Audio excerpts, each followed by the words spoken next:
Since April 1st, there have been 191 flood watches issued in Oklahoma and 35 flood warnings. Many of those flash flood warnings. Could the tragedy that befell Central Texas on July 4th ever happen here?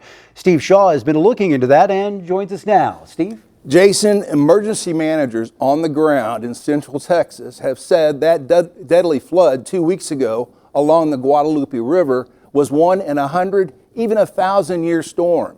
Emergency managers I've talked to here tell me these aren't 100 or 1,000-year storms. They're happening more frequently than that.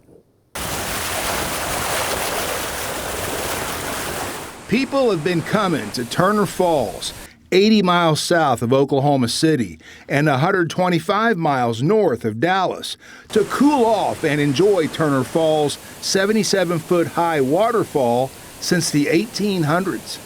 I like the waterfalls. They're really pretty, and I like the lakes and pools things, and I like how beautiful the hills are. It's just gorgeous here. Henley Basham, her mom, dad, and younger sister Caroline visited Turner Falls Tuesday for the first time. I like how the water is really pretty, and I like how I get to be with my family. Does it compare to anything down in Texas? The hills. Speaking of Texas, as of Friday morning, the death toll in Kerr County stood at 134, a number that's expected to rise. Thomas Miller is operations manager at Turner Falls. He says the last 2 years here have been much wetter than others, which can be problematic. Turner Falls features 3 low water crossings that can be dangerous when the water level is up. 31 years ago, 2 people drowned because they ignored police commands and tried to drive over the low water crossing that's the closest to the entrance to the park. Once water reaches a certain level, there's absolutely nothing we can do as far as allowing them to leave the park. So we try to encourage them as much as possible to at least get vehicles on the other side of the low water crossings. So you don't mess around with this? We absolutely do not. We have taken a very aggressive, proactive stance. We try not to leave people at their own demise. At the end of the day, people are going to make their own decisions. However, we try to go out of our way to keep them informed of what is coming. The staff here at Turner Falls has to be aware of everything. For instance, last night there was a flash flood here. Not because of the rain, there was no rain here inside the park, but there was rain 4 miles west of here.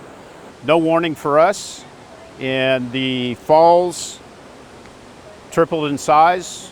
The water flow, cubic feet per second, quadrupled. Between our monitoring systems, our text messaging ability to our guests, along with the Davis Police Department, soon as if we're able, if we can forecast something is about to happen, we make patrols through the park, advising everybody that they need to get on the other side of the low water crossings. Over in Oklahoma City at Lake Hefner, the city says its water quality division manages all the city's reservoirs and canals.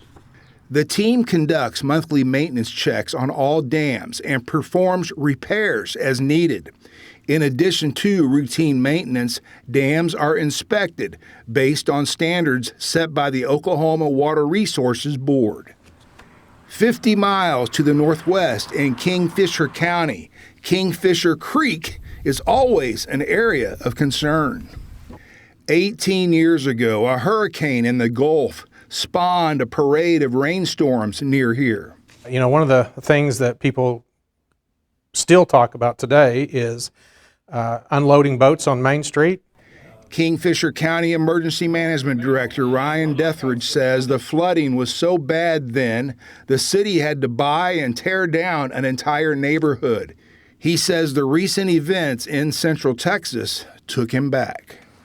Well, one of the first things that you think about is, are you prepared for that? How would we handle that in that type of situation? And then, so it just kind of runs through your mind and plays out in your mind of like, are we prepared to notifications? Are we prepared to do that in the middle of the night? Or what would be our recovery process? How are we going to implement search and rescue? And Randy Poindexter was Kingfisher's fire chief in 2007. He says he feels for the folks in Central Texas.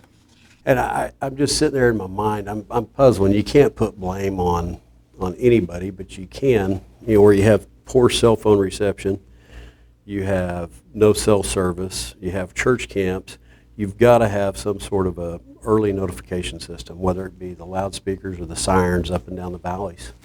And I realize that costs a lot of money, but how much money does one life cost? Kingfisher County has had 4 drownings in the past 15 years. The latest, a 2-year-old girl, less than 2 months ago. Kingfisher County commissioners just bought a swiftwater rescue boat, much like this one, already owned by the city. so we've actually partnered with Chisholm Trail Votech Center. They're going to be working with us on providing classes and hosting that there. Some of those classes will be done there. Some of those classes will be done on the river in Oklahoma City. And then we'll be doing some at Lake Canton. I've also talked to the State Department of Emergency Management. Spokesperson Kelly Kane tells me when disasters like the one down in Texas happen, local and county leaders call the shots when it comes to response.